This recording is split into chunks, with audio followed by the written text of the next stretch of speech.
Olá, ouvinte!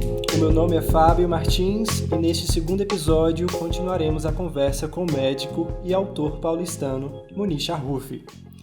Munir, vamos emendar esse segundo episódio puxando rapidamente o fim do primeiro, quando falamos do livro Faces da Guerra. Apenas para que nos diga em um rápido resumo sobre medo, angústia, esperança e, sobretudo, perseverança, que é o que moveu todos os personagens dessa sua obra. Os nossos sentimentos, as nossas sensações são o que fazem a gente não ser um robô, né? A gente não ter as mesmas respostas para tudo. Eu acho que não existe na minha opinião, não existe um outro jeito de você contar uma boa história se não for mostrando justamente isso, né? A felicidade, a angústia, o medo que as pessoas estão passando naquela situação. Por isso que talvez os contos de guerra sejam mais fáceis. Isso não impediu que eu tentasse imprimir a mesma coisa nos contos que não são de guerra. Então, é nesse momento da angústia que a gente vê como as pessoas respondem, né? E acho que isso que é o mais interessante nas histórias, né? Sim. Munir, entrando agora no Histórias Soltas, livro esse que traz aos leitores e leitoras vidas e vivências de personagens comuns em seus conflitos pessoais, sejam banais ou profundos. Isto é, ao que parece, a guerra aqui apresenta ser muito mais interna do que externa. Você pode nos dizer mais sobre essa relação das guerras nas duas obras? Quando a gente fala de enfrentar a morte, você enfrentar a morte e seguir em frente com uma bala, com uma arma apontada para você, que pode atirar em você, uma bala que passa perto, ou o barulho de uma cavalaria inimiga avançando para cima de você, é uma coisa bem banal, né? Você sabe que você vai ter que fazer isso, não tem jeito. Você sabe que aquela pessoa está com medo, que aquela pessoa está apavorada ou está angustiada. Mas a gente vive esse mesmo medo todo dia. Em cada momento da vida da gente, em cada instante, em cada situação, cada decisão que você tem que tomar. E se não vive, deveria viver. Porque a partir do momento em que você não encara que as suas menores decisões têm importância para a sua vida, para definir a sua vida, você deixa de viver, né? Então, por mais que você fale assim para mim, mas as minhas decisões são banais, as minhas decisões são simples, mas aquelas decisões vão definir o que vai ocorrer com você, né? Então, o decorrer da sua vida, o percurso que você vai viver, eles são todos definidos pelas suas decisões. Então, se você não tiver e não encarar aquilo com o medo de estar fazendo a coisa errada, você não vai fazer direito. E a gente, psicologicamente, tudo que a gente faz tem um gatilho, né? Tem alguma coisa que soma tudo aquilo que você passou anteriormente. Você nunca toma uma decisão apenas naquilo que está acontecendo. Eu acho que essa é a principal ligação, né, das duas obras. Munir, eu não sei se você assistiu ao filme Cinema Paradiso, em que há um personagem menino, maravilhoso, o Totó, que ao crescer abandona a cidade e deixa todos, sobretudo Alfredo, um operador de cinematógrafo. O que eu quero te perguntar é, uma de suas narrativas em Histórias Soltas, há exatamente um texto que traz um filho que volta ao funeral do pai anos e anos depois. Você pode nos falar mais sobre esse homem? Por que ele se foi? O que sentiu ao voltar? O filme citado, Cinema Paradiso, é um dos melhores filmes que eu já assisti. E a cena em que o Alfredo pega a imagem que ele está projetando na tela para as pessoas que pagaram o ingresso e joga para a parede de um... Eu não lembro exatamente o que era, mas era uma parede de um restaurante, de um hotel, de alguma coisa assim. E as pessoas do lado de fora que não puderam entrar assistem ao mesmo filme, é maravilhosa. Eu acho que é uma cena que é antológica, tem que passar várias e várias vezes para as pessoas verem. É uma poesia pura essa cena, né? eu acho que, assim, todos os textos que eu fiz nesse livro, eles tentam trazer momentos de reflexão, né? Esse homem retornando pro enterro do pai, eu até faço com que, no texto eu faço com que o leitor perceba que é o enterro só no final do texto, né? Ele decorre o tempo inteiro sobre as escolhas, novamente, né, que a gente estava falando das escolhas há pouco tempo atrás, que ele fez, né? Então, você percebe durante o texto que ele repensa a vida dele. Ele está pensando assim, ele olha a xícara de café dele e ele fica rememorando no café que está mexendo na xícara, né? Ele revê todas as pessoas da vida dele de infância. Eu pensei num homem de meia idade que acabou abandonando a família, acabou abandonando o seu passado, pensando numa nova vida para ele, né? E quando ele percebe que ele perdeu muito nesse abandono, né? Que apesar dele ter conquistado tudo que ele conseguiu conquistar, ele perdeu muita coisa dele próprio, né? Porque a hora que ele abandona todo mundo da vida dele, ele abandona uma parte dele, né? Ele abandona uma parte da história dele. Então, a hora que ele percebe isso, ele começa num momento de depressão, de reflexão, durante um momento extremamente difícil, que é a morte do pai, né? Então, esse conto é mais direcionado para isso, para a pessoa que vai refletir sobre tudo aquilo que ela fez na vida dela e se aquilo que ela fez valeu a pena. Se as escolhas que ela fez, o que ela abriu mão, valeu a pena para aquilo que ela conseguiu, né?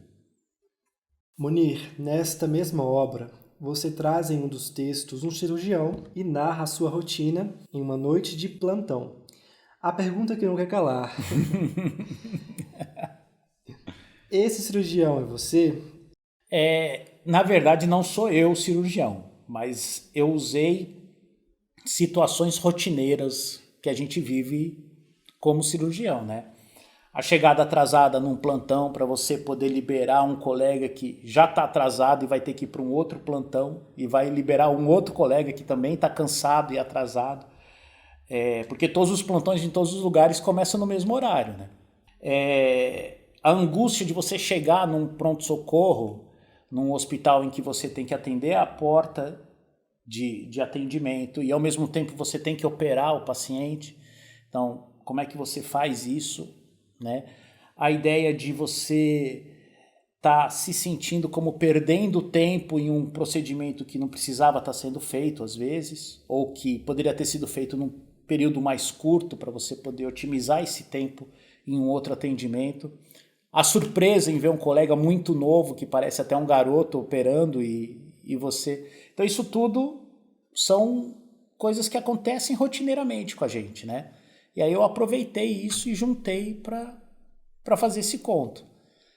Até que ponto as suas ficções estão distanciadas do seu universo particular? Eu acho que nenhum escritor faz absolutamente nada que ele não conheça nem um pouco. Pode ser que a gente, por exemplo, a gente fale sobre, como no conto de guerra, a gente fale sobre uma batalha que aconteceu no século XVIII. Mas para poder fazer isso, eu tenho que ter algum conhecimento sobre aquilo. Não falo nem da pesquisa histórica, não, mas você tem várias formas de trazer esse conhecimento. Então, esse conhecimento pode ser vivenciado, esse conhecimento pode ser por você ter ouvido alguém comentando com você, ou pode ser por um estudo ou por uma leitura simples de um livro, né? Então, eu acho que, como Freud disse que não existe nada no sonho que você não tenha visto antes, né? Ele falava isso, que não tem como você sonhar com alguma coisa que você não tenha visto antes. Você viu e está no seu subconsciente. Ponto. Não dá para você sonhar com as pirâmides do Egito sem nunca ter visto as pirâmides do Egito. Elas estão no teu subconsciente. Eu acho que nenhuma história que a gente escreve, ela nunca foi vista por nós, ou nunca foi imaginada, ou nunca foi lida. Ela está ali no subconsciente esperando. Em algum momento ela entrou em contato com a gente antes. Munir, tenho certeza que a precisão e o amor que você tem na medicina é o mesmo também pela literatura. Eu teria muitas perguntas técnicas sobre medicina, que sempre me causaram interesse, mas não caberia aqui. Portanto, eu quero te perguntar sobre literatura mesmo. Diga quem nos ouve, para você, qual a diferença entre contos, novelas literárias e romances? Essa é uma pergunta técnica mesmo, né? E é uma pergunta difícil de ser respondida. Eu lembro que eu fiz uma oficina de literatura por 2 anos, e esse era até um ponto que era muito discutido, e nem todo mundo chega a um consenso. O que eu aprendi lendo e procurando para interpretar é que existem 2 extremos. Existe o conto e existe o romance. Então, esses 2 extremos eles são bem claros. O conto é uma história curta, de até 40 páginas, mais ou menos, ou 30 páginas, onde você tem um enredo com poucos personagens, porque você não consegue desenvolver muitos personagens em poucas páginas. Você tem um enredo com poucos personagens e com uma trama única, normalmente. Então, a trama é uma trama central, uma trama principal. O romance, né? A gente não fala de romance só por estar relacionado ao amor. Então, todo texto mais longo, todo texto com as características que eu vou comentar são romances. O romance é um texto que tem uma quantidade maior de personagens, muito maior de personagens, bem desenvolvidos, não só citados no texto. E além da trama principal, ele tem várias tramas secundárias. Por quê? Porque como você tem muitos personagens, você vai desenvolver algumas tramas desses personagens também. E geralmente são textos de 120 páginas, pelo menos, 200 páginas, né? E aí vem a novela entra bem no meio dessa história, né? A novela, ela não é nem tão curta quanto o conto, nem tão longa quanto o romance. Uma novela geralmente não tem tantos personagens quanto um romance, mas tem um pouco mais do que os personagens do conto. A novela, ela tem uma trama principal. Geralmente, ela tem uma trama principal e muitos personagens, ou alguns poucos personagens e uma trama principal e algumas secundárias. Na verdade, a novela ela fica entre esses 2 extremos, do conto e do romance, né? Sim.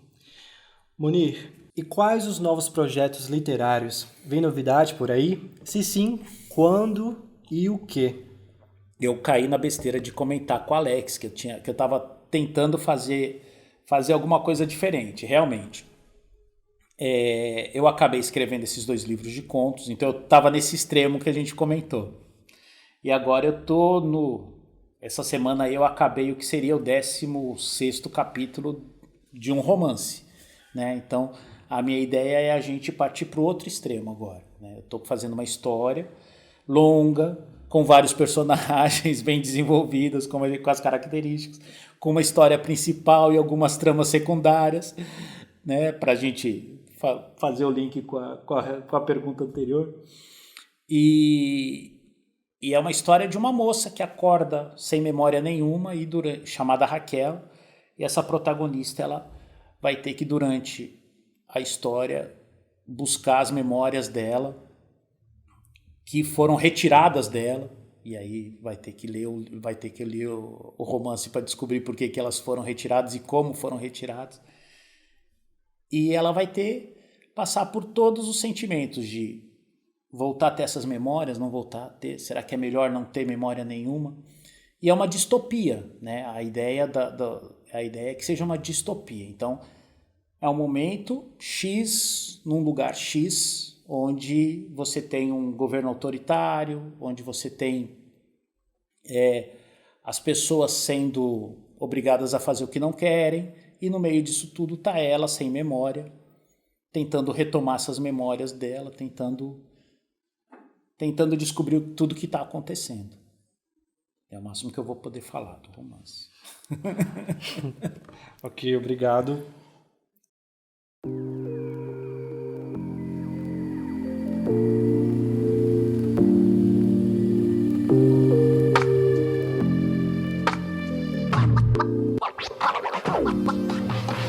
Com essa resposta, chegamos ao fim do segundo episódio de Munish Arrufi, Entre a Medicina e a Literatura. Quando além da medicina, a literatura também salva as vidas. Muito obrigado, Munir. Eu que agradeço a oportunidade que vocês me deram aqui. Se quiser saber mais sobre o autor e suas obras, acesse o site da Giostre, giostreeditora.com.br. Até mais!